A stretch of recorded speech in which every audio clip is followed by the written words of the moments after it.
सभी लोगों से अनुरोध करूंगा कि अपना अपना स्थान ग्रहण कर लें। सभी साथियों से मेरा अनुरोध है, मंच पर जो भी हमारे साथीगण बैठे हैं वो अपना स्थान ग्रहण कर लें और मंच की व्यवस्था बनाए रखें। जो व्यवस्था थी पहले से वो व्यवस्था में अपना बना के रखें।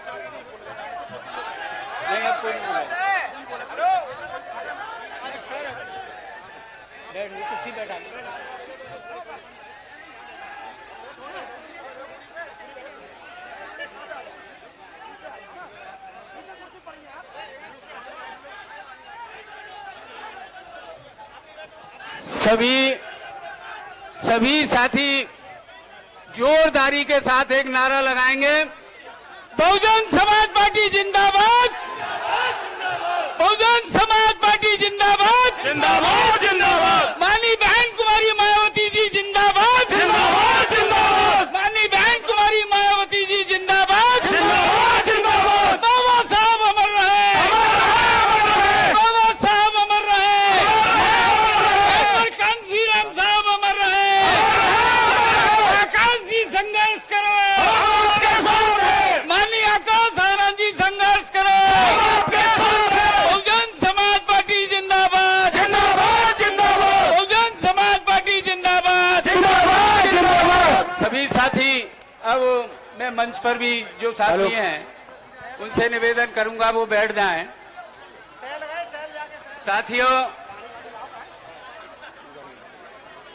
साथियों, आज हमारे बीच में बहुत ही खुशी का पल है।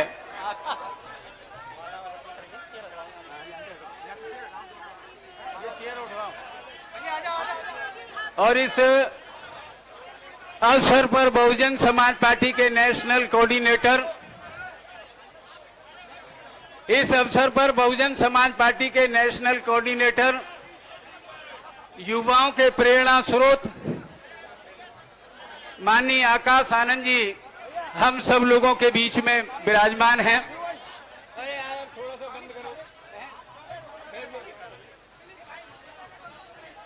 हम सबके बीच में विराजमान हैं। तो मैं सबसे पहले आज के मुख्य अतिथि बहुजन समाज पार्टी के, बघेल साहब बैठो, आप बैठो, बघेल साहब बैठो।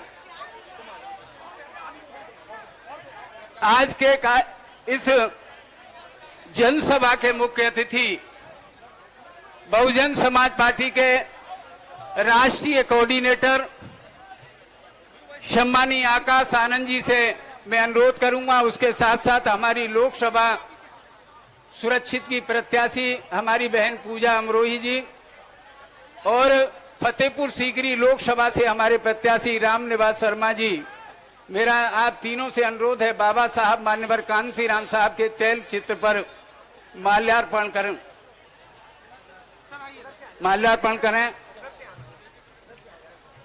आइए।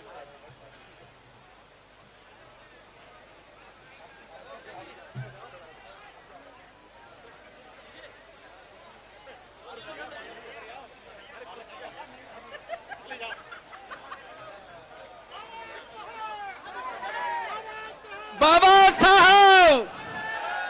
साहब डॉक्टर भीमराव अंबेडकर अमर रहे, बाबा साहब डॉक्टर भीमराव अंबेडकर अमर रहे, अमर रहे, मानवर कांसी राम साहब अमर रहे, अमर रहे, अमर रहे, मानवर कांसी राम साहब अमर रहे, अमर रहे,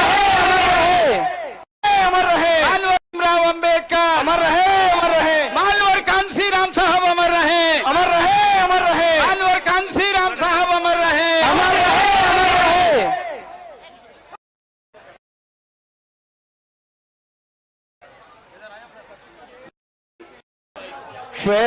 श्री सुहेल कुरैशी जी और कामरान अहमद दोनों मिलकर स्वागत करेंगे।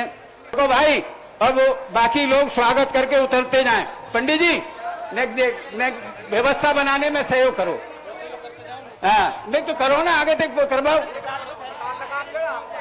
भाई। जो स्वागत हो जाए वो साथी अपने स्थान पर बैठ जाएं। बड़ा अध्यक्ष जी करवाओ जरा। इसके साथ भाई नीचे चलो। आदरणीय पंडित अनिल शर्मा जी ब्राह्मण समाज की ओर से, हमारे चौधरी कप्तान सिंह जी हमारे चौधरी जाट समाज चौधरी समाज की ओर से, आदरणीय प्रताप सिंह बघेल जी, इनका हो गया।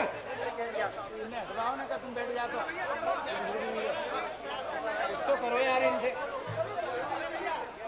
भैया कोई आने मत दो, रोक दो।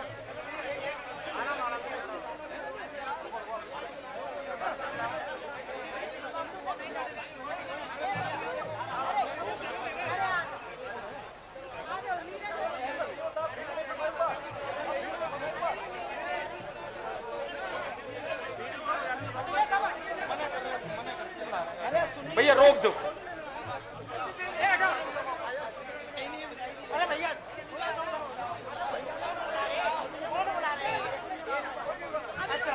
हमारे मंडल प्रभारी श्री हेमंत प्रताप जी बुके भेंट करके स्वागत करेंगे।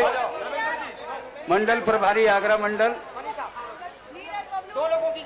रविंद्र आ जाओ, रविंद्र हो गया जी, सब हो गया। अब इसके साथ साथ जिस वार्ड में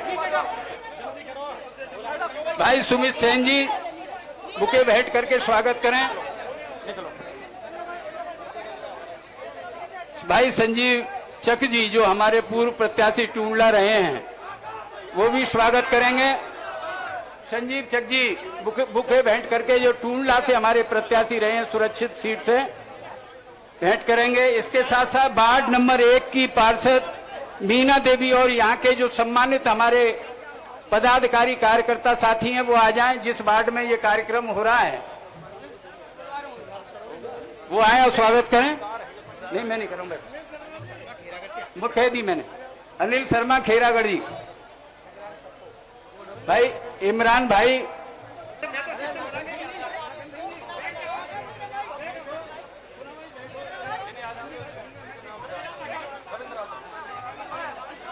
अरे नीचे खिड़की पास हो जाए, अंदो अंदो। अरे खिड़की पास हो जाइए, खिड़की पास हो जाइए।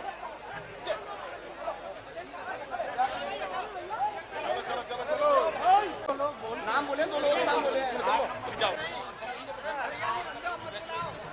बहन जी शॉर्ट में आधा बिल्कुल ठीक है।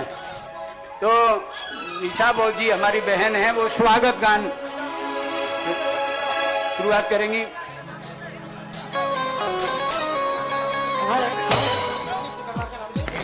कुलदीप सिकरवाल जी बुके भेंट करेंगे, स्वागत करें।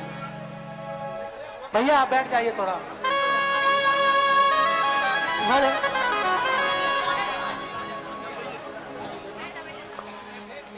हेलो हेलो, एक बार सभी बोलेंगे जय भीम, जय भीम, जय भीम। कहना है क्या, 4 लाइनें रख रही हूं, लग जाए दिल में बजा देना ताली। जो भीम जी का होगा कांसी राम पड़ेगा, जो भीम जी का होगा कांसी राम पड़ेगा। ईमानदार जो है वो आगे बढ़ेगा। अरे मुझको यकीन है बहन जी आकाश पर वो नींद में भी मंडरा दी।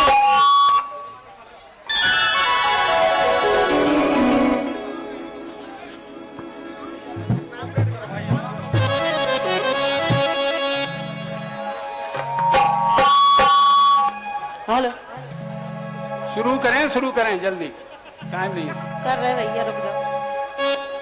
कहना है क्या, वो मुझे गली नहीं अब दिल्ली का वो ताज चाहिए।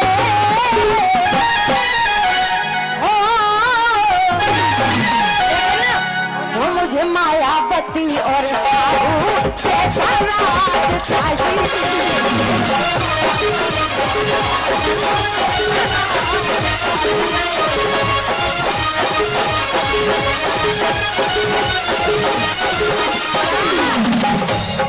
वो मुझे गली नहीं, मुझे गली नहीं। कौन चाहता है बहन जी को, कौन चाहता है? हाथ ऊपर। साउंड तो खराब है ही, लेकिन भैया तुम लोग अपना सहयोग जरूर करो। करते रहिए। वो मुझे गली नहीं अब दिल्ली का वो ताज चाहिए।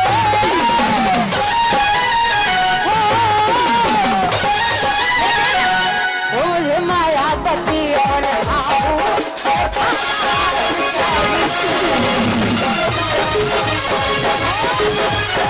कम है भैया, समय कम है, इसलिए मेरा कहना है क्या,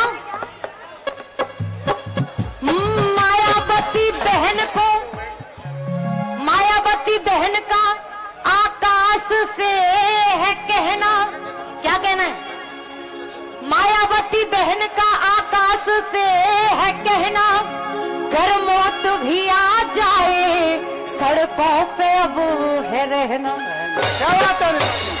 कि मायावती बहन का आकाश से है कहना, घर मौत भी आ जाए सड़कों पे अब है रहना। क्यों? कि आकाश आनंद जैसे हजारों,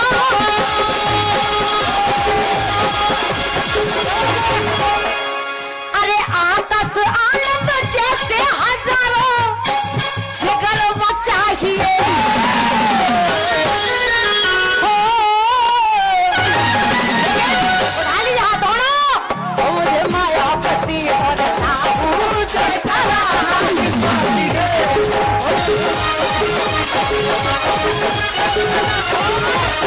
और कहना भाई, वो मुझे मायावती,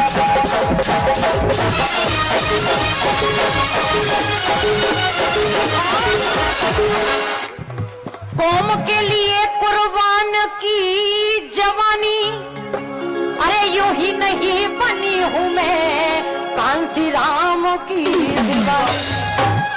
कौम के लिए कुर्बान की जवानी, यूं ही नहीं बनी हूं मैं कांसी राम की दीवानी। लेकिन भाई अरे कांसी राम के जैसा नेता,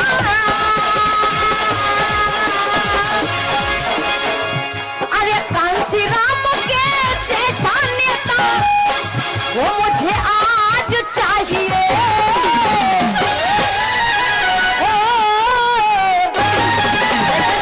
मेरे बहुजन समाज के बहनों भाई उठा लो मेरा हाथ, वो मुझे मायावती जैसा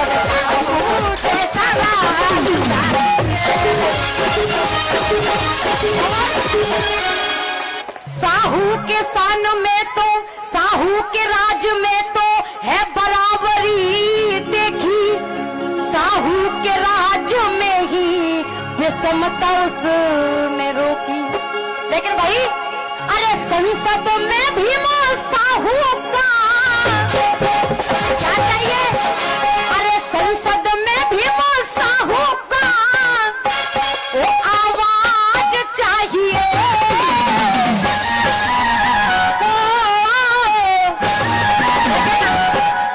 वो मुझे मायावती और साहू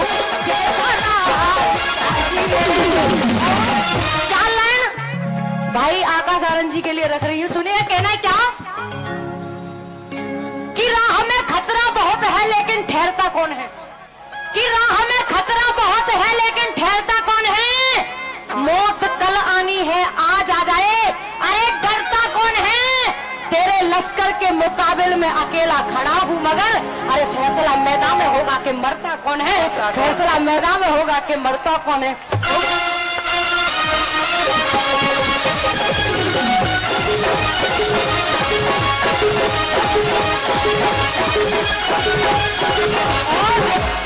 भीम जी की शेरनी वो मायावती है बेटी, कदमों के नीचे उसके है हिमालय की चोटी। भीम जी की शेरनी वो मायावती है बेटी, कदमों के नीचे उसके है हिमालय की चोटी। लेकिन भाई ऐसी बहन पर इस बहुजन समाज को क्या चाहिए भाई, अरे मायावती पर हम सबको ही,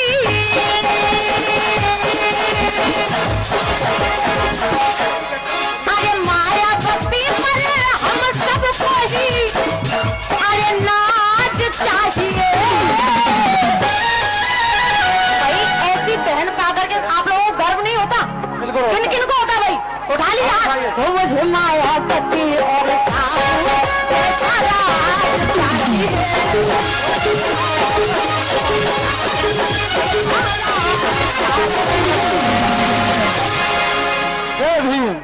धन्यवाद साथियों।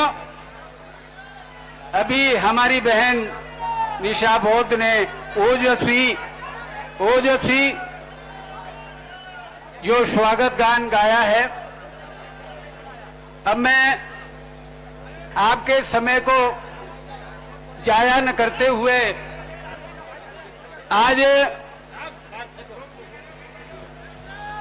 आगरा के क्या यार बोल क्यों रहे हो तुम ज्यादा?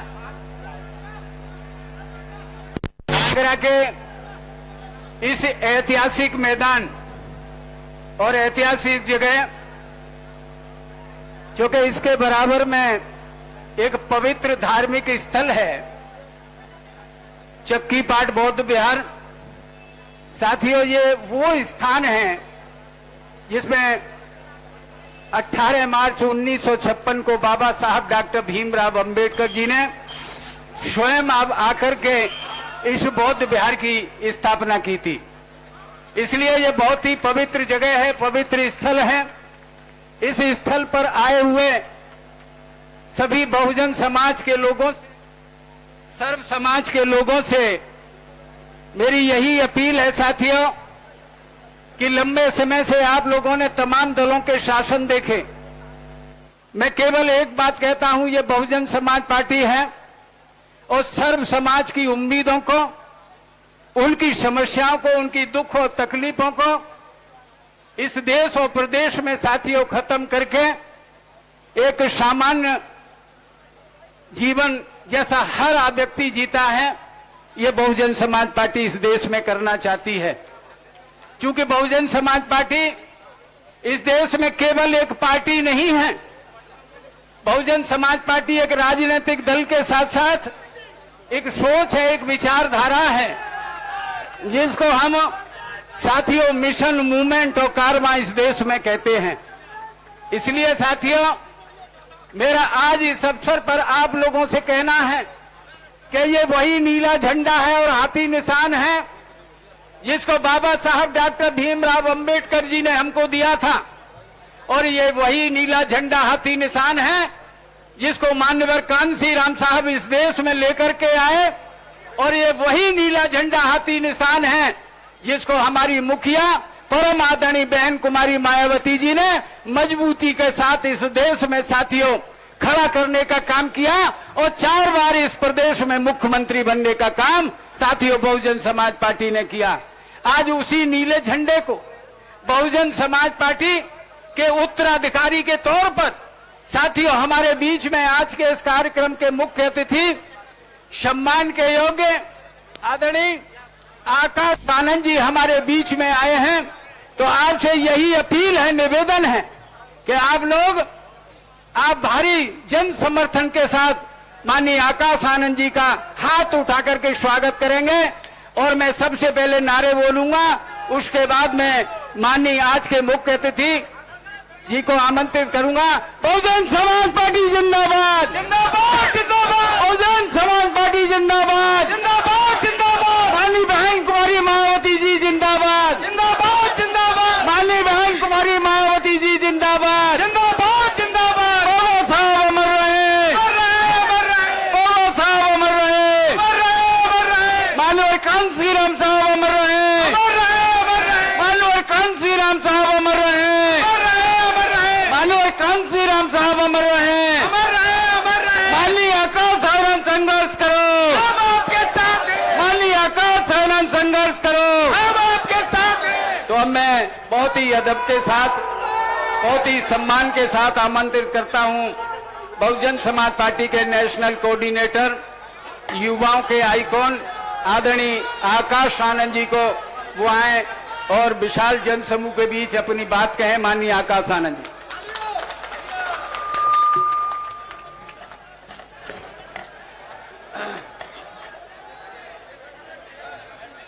जय भीम। अब जरा सब शांत हो जाए। हमारे युवा साथी में बहुत जोश है, मैं समझ सकता हूं, परंतु आप सब जरा शांत हो जाएं। यहाँ पे पीछे हमारे सभी बड़े बुजुर्ग भी बहुत देर से बड़े प्यार से इंतजार कर रहे हैं। मैं चाहूंगा आप सब शांति से बैठ जाएं।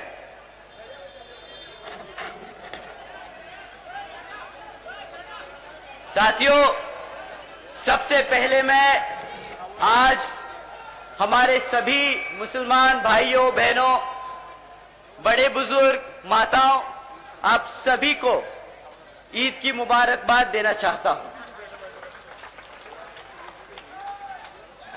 साथ ही साथ आज महात्मा ज्योतिबा फूले जी की भी जयंती है, तो उनको भी मैं कोटि कोटि नमन करता हूं। आप सब इतनी देर से, इतनी गर्मी में हम सबका इंतजार कर रहे थे, इतनी देर से आप हमारा इंतजार कर रहे थे और हमें सुनने आए। तुम्हारे जितने भी यहां मौजूद सभी छोटे बड़े, हमारे सभी युवा साथी, हमारे सभी बड़े बुजुर्ग, हमारी सभी माताएं बहनें, आप सभी को मैं तहे दिल से धन्यवाद करता हूं। आज इस सभा को सफल करने में यहां हमारे सभी मंडल से लेके बूथ स्तर तक के कार्यकर्ता पदाधिकारियों का भी मैं तहे दिल से धन्यवाद करता हूं और मंच पर मौजूद हमारे सभी नेतागणों का भी धन्यवाद करता हूं।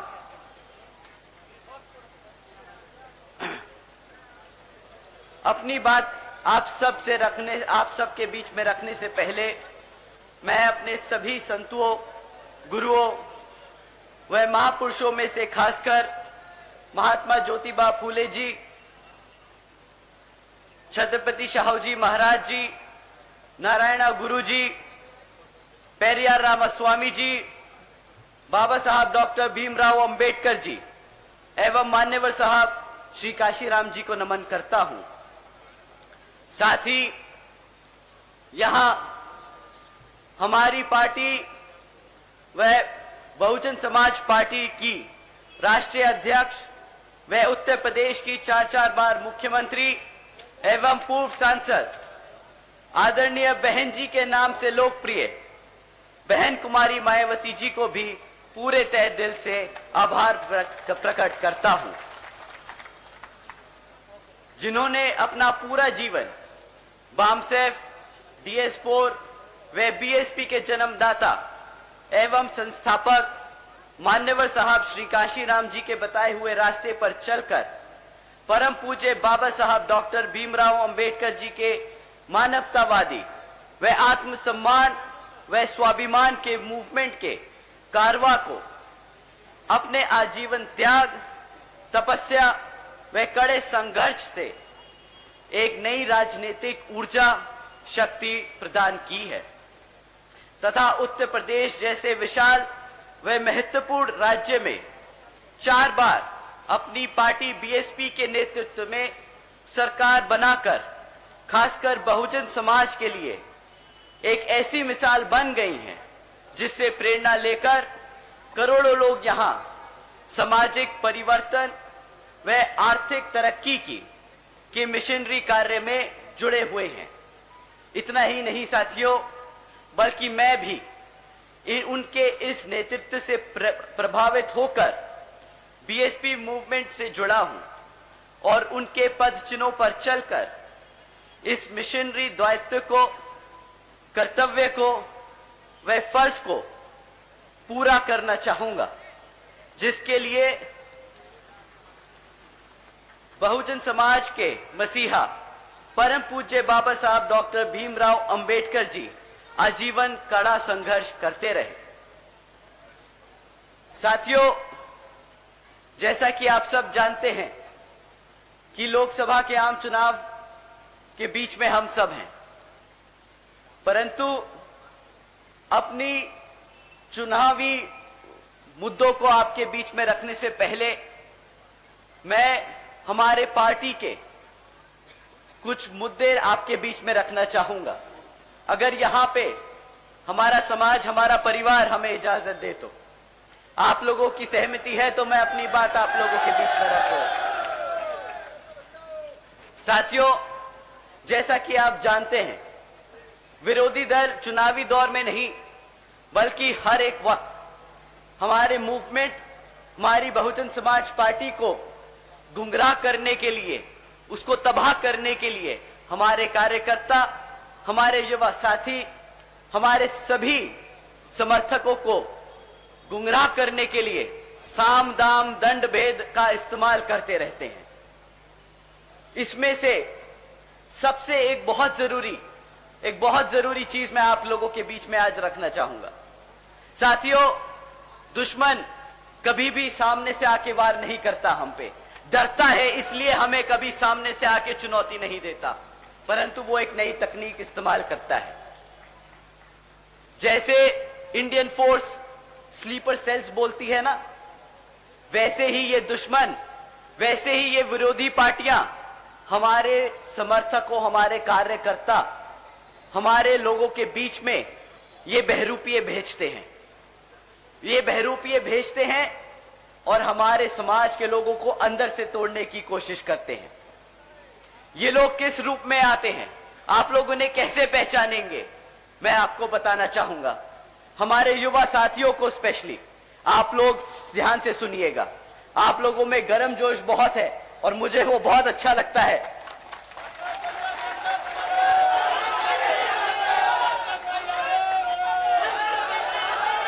परंतु मैं अपने युवा साथियों को बताना चाहूंगा कि भाइयों बहनों, आप सब बाबा साहब के बच्चे हैं। वो दिमाग से काम लेते थे, गर्मजोशी से नहीं। वो दिमाग से आगे अपना मूवमेंट को बढ़ाते रहे, अपने समाज को तरक्की देने के लिए करते रहे काम। तो साथियों, ये आपको अब दिमाग से सोचना होगा, दिल से नहीं। आपके बीच में जो बहरूपिये हैं वो किस तरह आप लोगों को गुमराह करने का काम करते हैं। साथियों, वो बहरूपिये नीला पटका पहन के आएंगे। वो साथियों बहुजनों की बात करेंगे। साथियों, वो आपसे बहन जी की भी बात करेंगे, वो बात करेंगे बाबा साहब की, वो आपके हकों की बात करेंगे। परंतु साथियों, जब बात वोट डालने की आए, जब बात आपके साथ संघर्षों में खड़े होने की आए, तब वो आपकी नहीं, आपके अपने नेता की नहीं, विरोधी पार्टियों के नेताओं की बात करेंगे। बताएंगे किस तरह कांग्रेस, बीजेपी, उनके छोड़े हुए चमचा लोग, वो किस तरह उनके नेता हैं। साथियों, आप लोगों को ऐसे लोगों से बचकर रहना होगा। और ये बहरूपिये ऊपर से लेके नीचे तक हर स्तर पर मिलेंगे, हर मोड़ पर मिलेंगे आपको गुमराह करने के लिए। तो कभी कोई बहरूपिया आपको कार्यकर्ता के रूप में दिख जाए, कोई बहरूपिया आपको पदाधिकारी के रूप में मिल जाए। परंतु साथियों, आप इन बहरूपियों को पहचान कर इनको सतर्क ना करना, इनको कभी मत पहचानना, इन्हें कभी मत बताना कि आप इन्हें पहचान चुके हो। क्योंकि साथियों, आपको अगर आपने इनको बता दिया कि भाई तुम धोखेबाज, तुम गद्दार, जो हमारे बहुजन समाज को कमजोर करने के लिए यहां बीच में बैठे हो, तो ये साथियों सतर्क हो जाएंगे, ये अपना रूप बदल लेंगे, फिर से यहां से उठ के दूसरी जगह चले जाएंगे। तो आप लोगों को इनसे संभल कर रहना होगा। साथियों, इन्हीं कुछ मुद्दों को इन लोगों ने पिछले कुछ सालों से हमारे कार्यकर्ताओं के बीच में फैलाने का काम किया है, ऐसे ही गुमराह करने का काम किया है। इसमें से एक सबसे इंपॉर्टेंट, सबसे जरूरी मुद्दा किताबों का है। बहुत से नेता लोग डरते हैं बोलने में किताब, परंतु मुझे गर्व है कि मेरी पार्टी, हमारी बहुजन समाज पार्टी किसी धरना सेठ के पैसे पे नहीं, अपने कार्यकर्ता के धन से चलती है। साथियों, आप जानते होंगे इलेक्टोरल बॉन्ड्स के बारे में, आप लोगों ने उसकी खबरें जरूर सुनी होगी। अगर नहीं सुनी तो मैं आपको कुछ इंपॉर्टेंट, कुछ जरूरी बातें उसके बारे में बताता हूं। साथियों, पिछले 6 सालों में इन इलेक्टोरल बॉन्ड्स के द्वारा 25 राजनीतिक दलों ने 16,500 करोड़ रुपए चंदा लिया है। 16,500 करोड़ रुपए अपने राजनीतिक दलों को चलाने के लिए। परंतु इन 25 राजनीतिक दलों में सब लोगों का नाम निकला, बीजेपी का नाम निकला, कांग्रेस का नाम निकला, हमारे समाजवादी पार्टी लोगों का नाम निकला, परंतु एक पार्टी थी जिसका नाम नहीं था।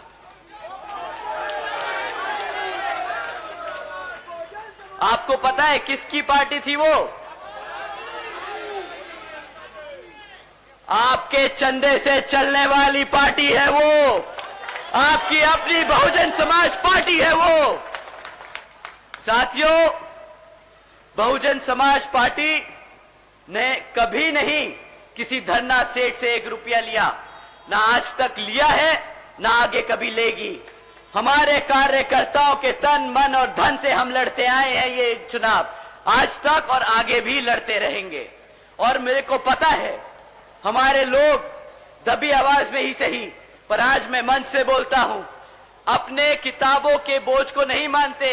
वो कहते हैं भैया ये किताबों का बोझ नहीं, ये किताब मेरा कर्तव्य है, क्योंकि इस किताब के बलबूते पे मेरा मूवमेंट आगे चलता है, बाबा साहब का मिशन आगे बढ़ता है, बहन जी के हम हाथ मजबूत करते हैं। तो साथियों, ये जो बहरूपिये, ये जो नीला पटका लगा के आपको भटकाने की कोशिश करते हैं, इन्हें अगली बारी सही में मुंह पे तमाचा लगा के बोलिएगा कि किताब कर्तव्य है मेरा, और तुम जैसे लोगों को हमें हमारे समाज में बीच में रहने की कोई जरूरत नहीं।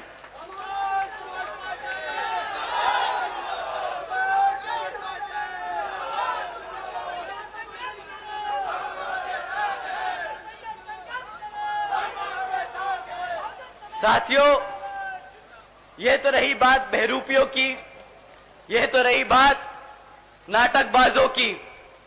अब बात करते हैं चुनाव में जो पार्टियां आप लोगों के बीच में आकर आपसे वोट मांगने का काम करने वाली हैं।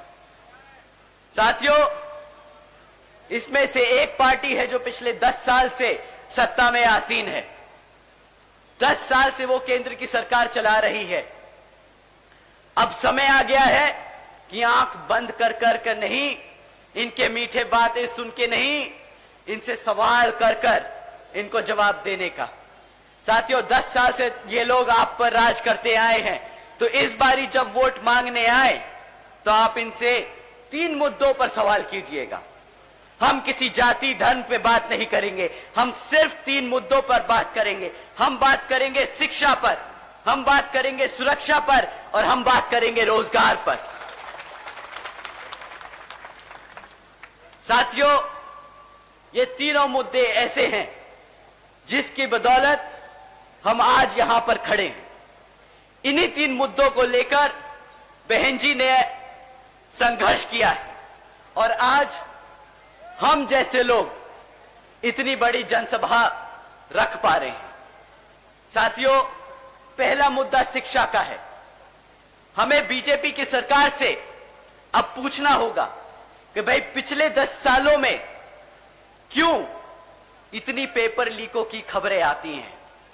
अब उनको जवाब देना होगा कि जब भी सरकारी नौकरियों के लिए एंट्रेंस टेस्ट होते हैं, एंट्रेंस एग्जाम्स होते हैं, तो उसमें जब हमारे युवा साथी पेपर दे के आते हैं तो क्यों उन्हें 3-4 दिन बाद पता चलता है कि वो पेपर लीक हो गया। आप लोगों को सवाल पूछना होगा कि भाई पेपर लीक किया जाता है, आपकी मंशा क्या है? आप चाहते हैं कि आप दिखाएं कि आप रोजगार देने की कोशिश कर रहे हैं, पर आपकी असलियत पेपर लीक कर उन नौकरियों को रद्द करने की है। आप चाहते ही नहीं कि हमारा युवा कभी रोजगार हो।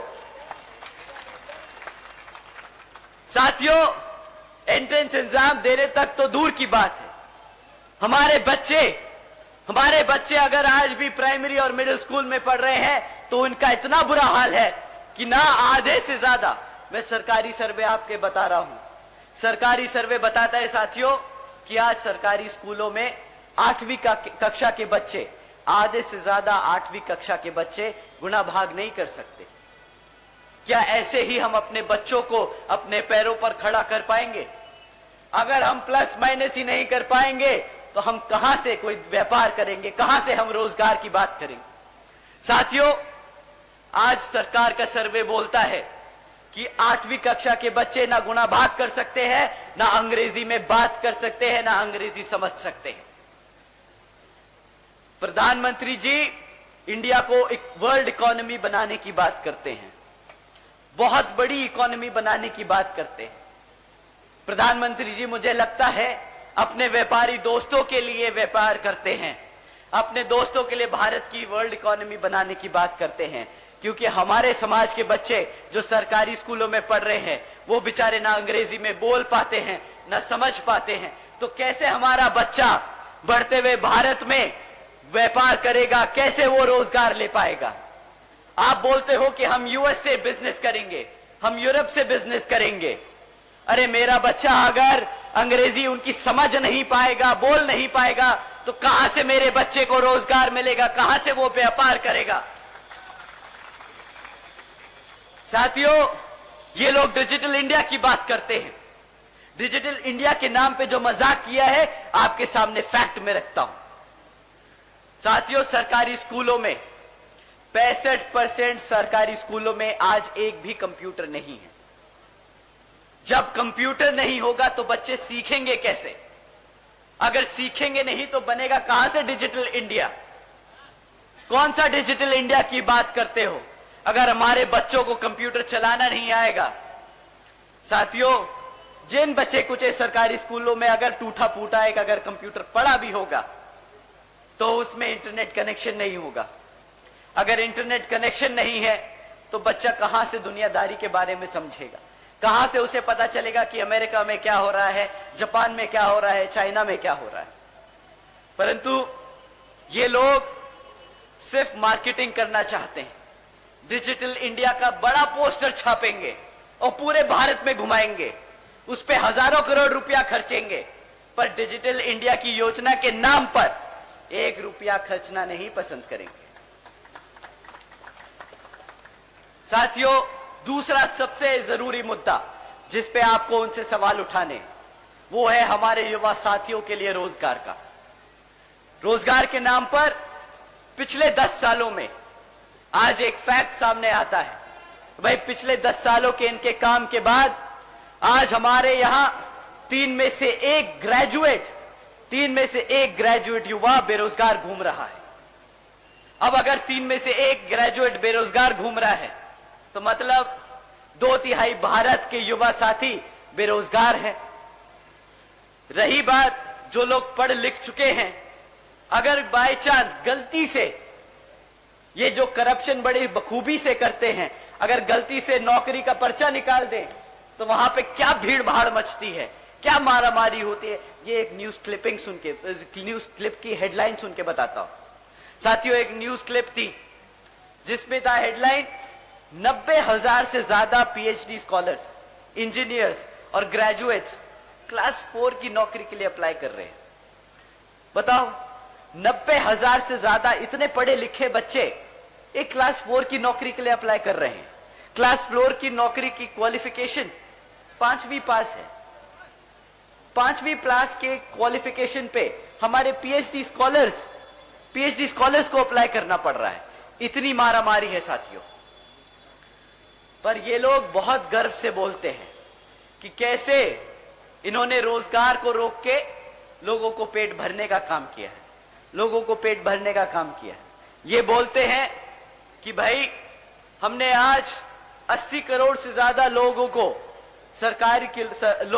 भारत के लोगों को मुफ्त में राशन देने की स्कीम चलाई है।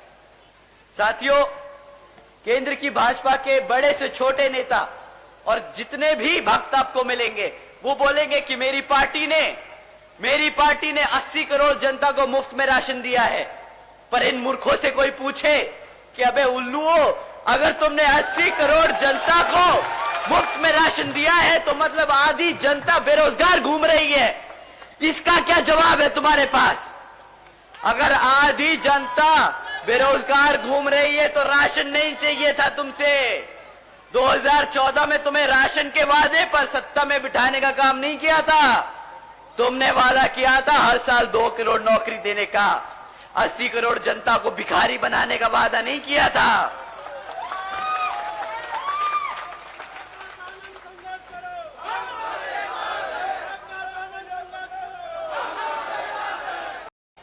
– 2014 में तो उन्होंने भरोसा दिलाया था कि आपके बच्चों को रोजगार देंगे। बदले में आपको आज क्या देते हैं? 2-2,5-1,000 रुपया महीना राशन देने की बात करते हैं। अब आप बताइए, 1,000 रुपए का राशन लेने के लिए आपने वोट डाला था? मैं युवा साथियों से भी पूछता हूं, भाई तुम बताओ, तुम अपनी मेहनत करके पढ़ लिख के किसी तरह निकल जाते हो तो रोजगार के लिए बात करते हो ना? किस लिए चाहिए तुम्हें रोजगार? किस लिए चाहिए रोजगार? अपने माँ बाप ने, आपके अपने माँ बापों ने जो जिंदगी भर संघर्ष किया, अपना मुंह, अपना खुद का निवाला ना रखकर आप लोगों का पेट भरा, तो ताकि आप लोग पलटकर उनके लिए सहारा बन सको, इसलिए आप रोजगार ढूंढते हो ना? आप लोग अपने पैरों पर खड़े होकर अपने माँ बापों का सर फक्र से ऊपर कर समाज में घूमने के लिए आप रोज बाहर निकलते हो ताकि आपको रोजगार मिल जाए, आपकी नौकरी लग जाए, इसलिए तो आप मेहनत करते हो ना। पर साथियों एक बात बताओ, अगर कोई आपको नेता आके बोले रोजगार तो नहीं है, ये ले 1,000 रुपया अपना राशन ले और घर जाके बैठ जा, क्या आपको बर्दाश्त है? वो 1,000 रुपए का राशन बर्दाश्त है? अब ये सुनिए, 1,000 रुपए का राशन देके एहसान जताने की बात करते हैं कि देखिए हमने आपको 1,000 रुपए का राशन दिया। मैं अपने युवा साथियों से, मैं अपने बड़े बुजुर्गों से अब इस बार दरख्वास्त करूंगा कि अगली बार ये आप लोगों के बीच में आएंगे ना, तो ये जो आपको राशन का थैला थमाते हैं, वही खाली थैला इनके मुंह पे मार के भेज दीजिए। इनसे सवाल करना, मैंने तुम्हें 1,000 रुपए के राशन के लिए वोट नहीं डाला था, मैंने तुम्हें अपने पैरों पर खड़ा होकर नौकरी करके अपने माँ बाप का सर फक्र से ऊपर उठाने के लिए वोट डाला था।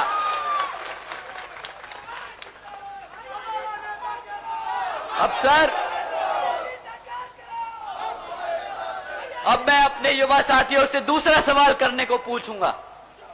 आप साथियों अब पूछिएगा इनसे कि तुमने 1,000 रुपए के हिसाब से हमें 6,000 रुपए का राशन दे दिया, मान लिया, परंतु अगर मुझे क्लास 4 की नौकरी भी मिलती तो 15 से 20,000 रुपए महीना कमाता, साल का कम से कम 2 से 2.5 लाख रुपया कमाता।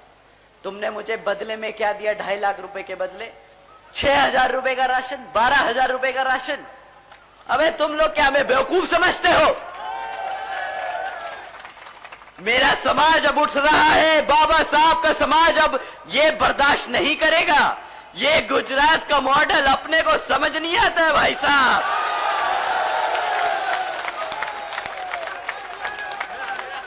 $12,000 के बदले 2.5 लाख का चूना तुम गुजरात में लगाना, ये यूपी की जनता अपना हक मांगती है।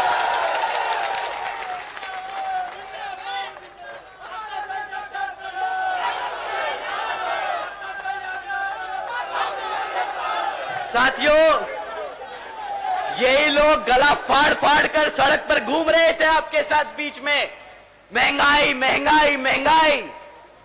किस बात की महंगाई? तब इन्होंने गला फाड़ के बोला था 50 रुपए का पेट्रोल बहुत महंगा है, हमारा गरीब आदमी कैसे पेट्रोल इस्तेमाल करेगा, गैस सिलेंडर 400 रुपया का है, कैसे इस्तेमाल करेगा, कैसे रोटी पकाएगा। आज इनसे कोई पेट्रोल और गैस सिलेंडर पे बात कर पाता? आप ही बता दो, पेट्रोल का दाम 2014 में क्या था? 50, 60, 65, बस। आज क्या दाम है? 100 रुपए से पार है ना पेट्रोल। ये पेट्रोल पता है क्यों नहीं बात करते? ये पेट्रोल की बात पता है क्यों नहीं करते? क्योंकि वही पेट्रोल फूंक के आपके बीच में आना पड़ता है इनको। तो अगर आपने सवाल कर लिया तो इनका हिसाब किताब भी खुल जाएगा। गैस की बात नहीं करते अब ये आपसे, अब तो बोलते हैं फ्री राशन ही ले लो, गैस सिलेंडर की क्या जरूरत है? साथियों, अब इन्हें 1100 रुपए का गैस सिलेंडर महंगा नहीं लग रहा है। हाँ, ये जो बेवकूफ बनाने वाला काम करते हैं ना, ये जो सफेद व्हाइट वॉशिंग का काम करते हैं, ये लो फ्री में राशन, ये लो डिजिटल इंडिया, ये लो मेक इन इंडिया। भाई साहब, हमें बताओ हमारा रोजगार कहाँ है? हमें कुछ नहीं चाहिए, हम अपने पैरों पर खुद खड़े हो सकते हैं, हम मेहनत करना जानते हैं, हमें मुफ्त में राशन की जरूरत नहीं है। ये एहसान भी जताते हैं, ये पेट्रोल फूंक के आपके बीच में आएंगे, फिर एहसान जताएंगे कि देखिए हमारे प्रधानमंत्री जी ने 100 रुपए के पेट्रोल को अब 99 रुपए कर दिया है। ये नहीं बताएंगे 60 रुपए का पेट्रोल 100 रुपए कर दिया था। साथियों, ये रही बात रोजगार, शिक्षा और महंगाई की।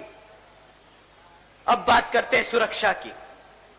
हमारे युवा साथी तो लड़ सकते हैं, पर हमारे बूढ़े माँ बापों की सुरक्षा के लिए हमने किसको वोट डाला?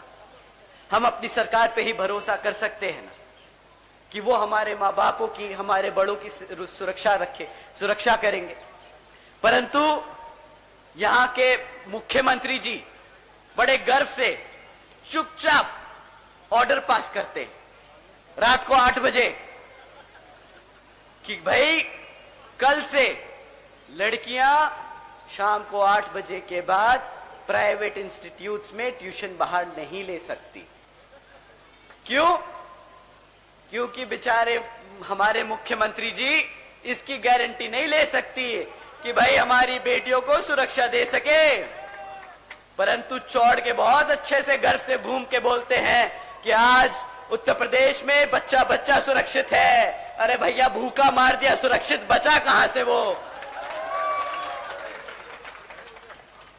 दूसरी चीज जिस पे वो बहुत गर्व करते हैं कि हमारी सरकार बुलडोजर की सरकार है। भाई, कौन सी बुलडोजर की सरकार है आपकी? हमारे गरीबों की छत उखाड़ने की काम किया आपके बुलडोजरों ने। तो इस बात पे कोई गर्व करता है क्या? कोई मूर्खी नेता आके मंच पे बोलेगा मैंने तेरा घर उजाड़ दिया, मैं हूं बुलडोजर की सरकार? बताइए, ये कोई गर्व होने की बात है क्या?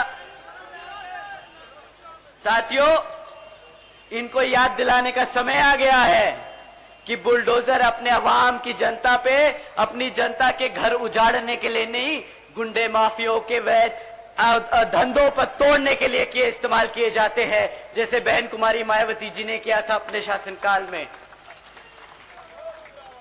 साथियों, उसके बाद ये समय समय पर योजनाएं निकालते रहते हैं आपका ध्यान भटकाने के लिए। कभी फलाना योजना, कभी ढिमकाना योजना, और जब ये योजनाओं के नाम थक जाते हैं निकालते निकालते, तो उस पे 2.0 निकाल देते हैं, जैसे बड़े मियाँ छोटे मियाँ 2.0 है। इन्होंने तो साला रोजगार को, योजनाओं को मूवी के टाइटल बना रखा है। इनसे बोलिए कि भाई मुफ्त में इंटरनेट जो आपने प्राइवेट सेक्टर के द्वारा दिलवाने का काम कर रहे हैं ना, इससे हमारा पेट नहीं भर रहा, इन योजनाओं से कोई फायदा नहीं हो रहा है, इन योजनाओं से हमारा समाज समझदार है। ये सब जो नाटक कर लिया है ना, अब बस समय हो गया है, अब समय हो गया है जवाब देने का। बहुत कर ली, बहुत नाटकबाजी। अब हमें जरा बता दीजिए कि ये जो अग्निवीर योजना के तहत तुमने हमारे युवाओं के साथ बेइज्जती करने का, मजाक करने का काम किया है, तो उसका जवाब कहां है? 4 साल का रोजगार, 4 साल के रोजगार के लिए आपको 10 साल तक सत्ता में रखा क्या? बताइए साथियों। 2 करोड़ सालाना नौकरी देने का वादा किया था, दिया क्या 2 करोड़ नौकरी? साथियों, ये इनसे बड़ा देशद्रोही कोई नहीं। समझने की कोशिश कीजिएगा, इनसे बड़ा देशद्रोही नहीं। ये आपके बच्चों को पढ़ने नहीं देंगे। जब पढ़ेगा नहीं बच्चा, तो कभी अपने इतिहास के बारे में नहीं जान पाएगा।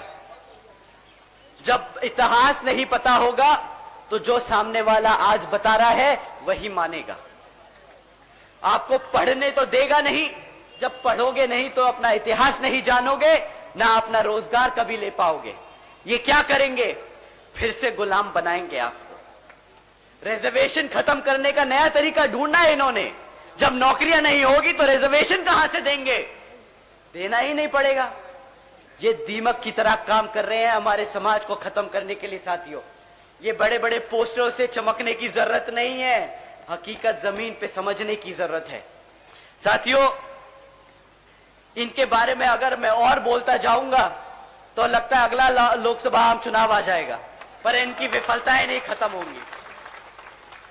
पर मैं दूसरी पार्टियों के बारे में भी आपको बताना चाहूंगा, दो तीन मुद्दे बस, ज्यादा नहीं, क्योंकि आप यहां बहन जी के बारे में सुनने आए हैं, इनके विफलताओं के बारे में नहीं।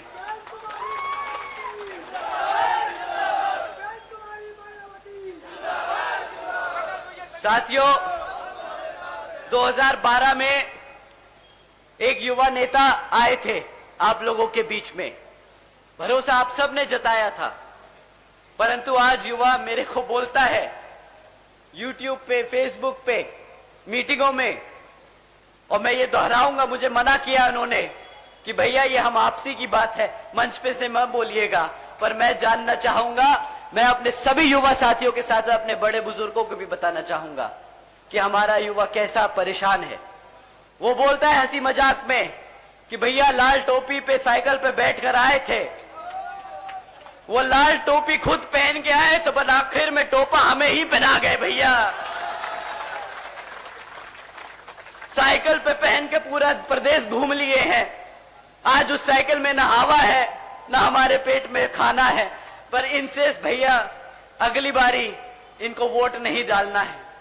आप लोगों को समझना होगा साथियों, ये लोग वैसे गद्दार हैं, अभी आप लोगों के सामने ये सबूत रखता हूं। हमारे मुसलमान भाई बहन यहां मौजूद हैं, पिछली बारी उन्होंने भी भरोसा किया था इन पर, और एक तरफा वोट डाला था, भरोसा करके वोट डाला था। पर आज जब हमारे मुसलमान समाज के ऊपर अत्याचार होता है तो इनके मुंह से एक चू नहीं निकलती है। बता दीजिए मेरे भाइयों बहनों कि क्या निकले इन्होंने एक बार भी क्या अपने समाज के लिए कुछ मुंह खोला क्या? परंतु साथियों, जब रिजर्वेशन इन प्रमोशन का बिल संसद में प्रेजेंट होता है तब इनका हाथ और मुंह सबसे तेज आगे चलता है, सबसे आगे बढ़कर ये बिल फाड़ने का काम करते हैं। साथियों, ऐसी पार्टियों को अपने बीच में घुसने मत देना।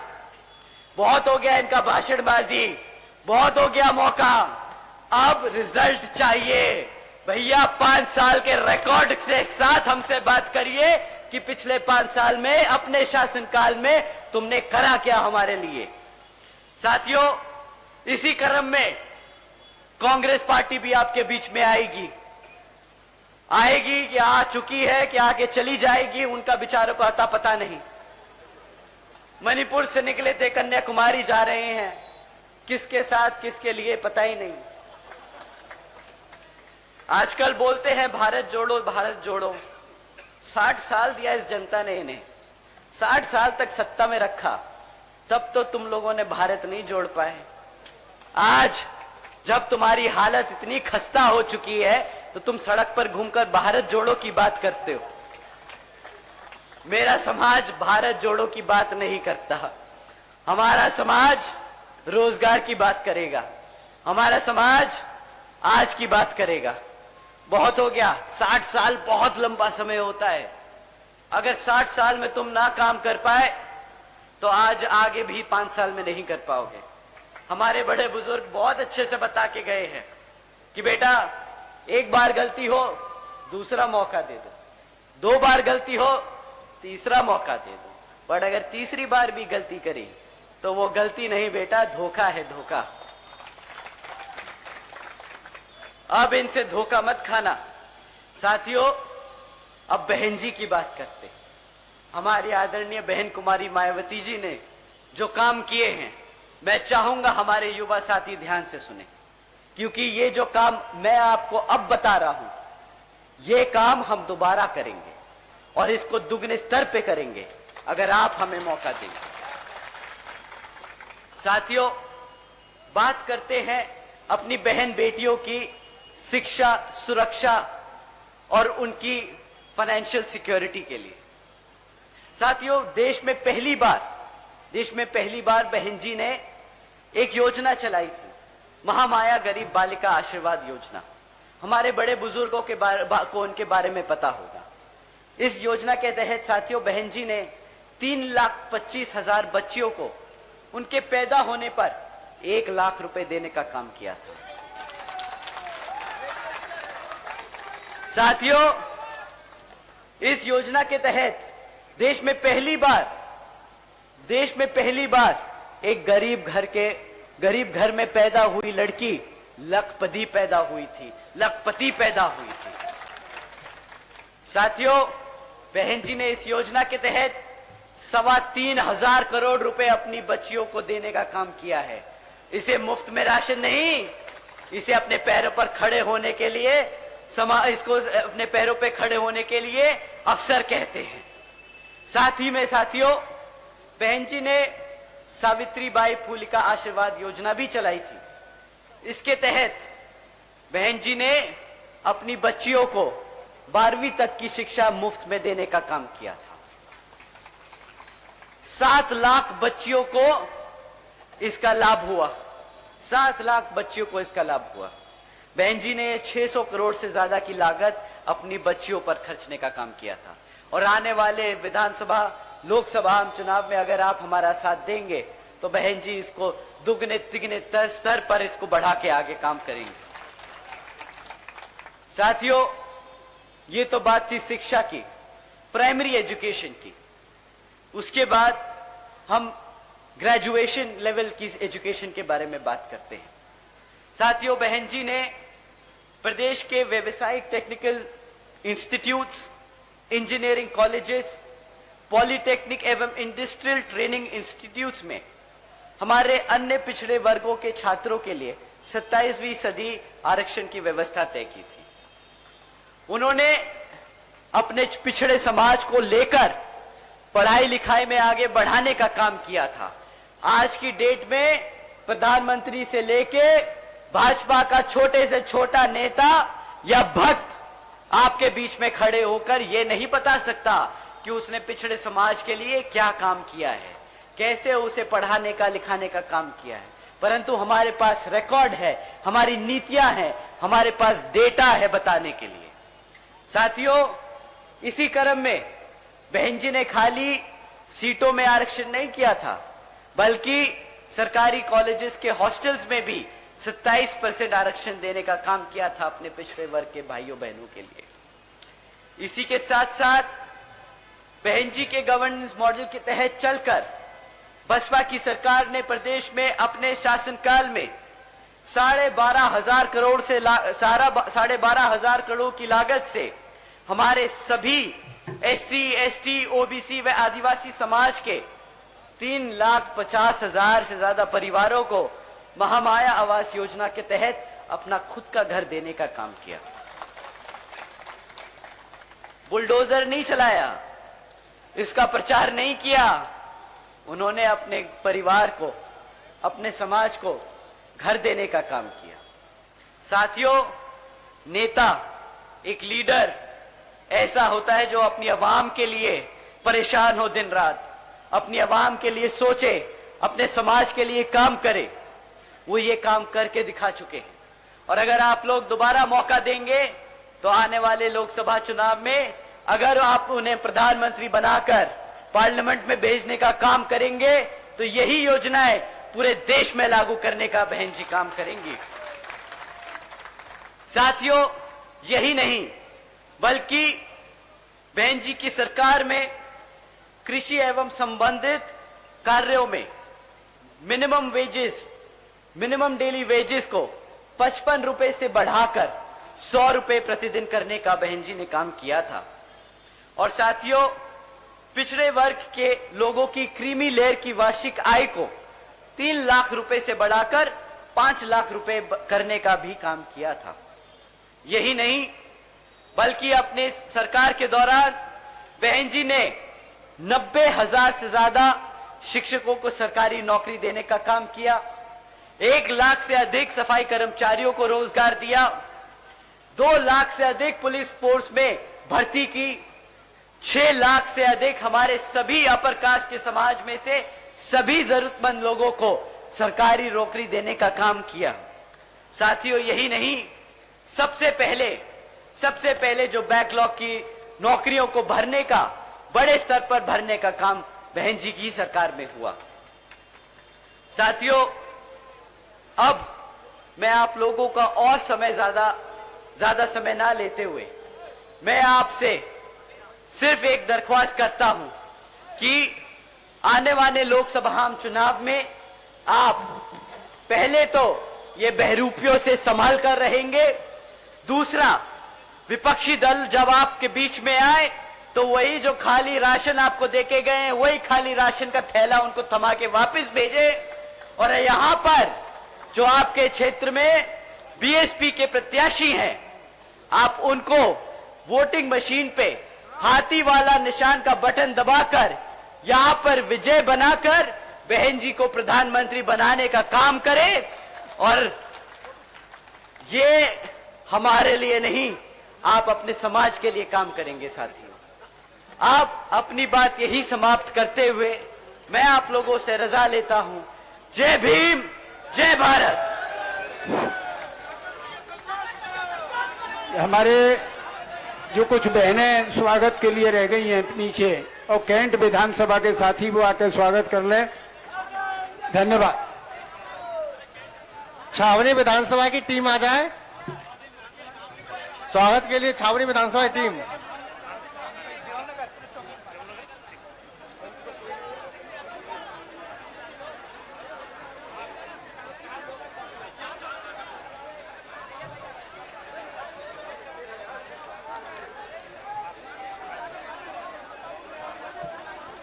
गोरीलाल पार्षद जहां हो मंच पे आ जाएं।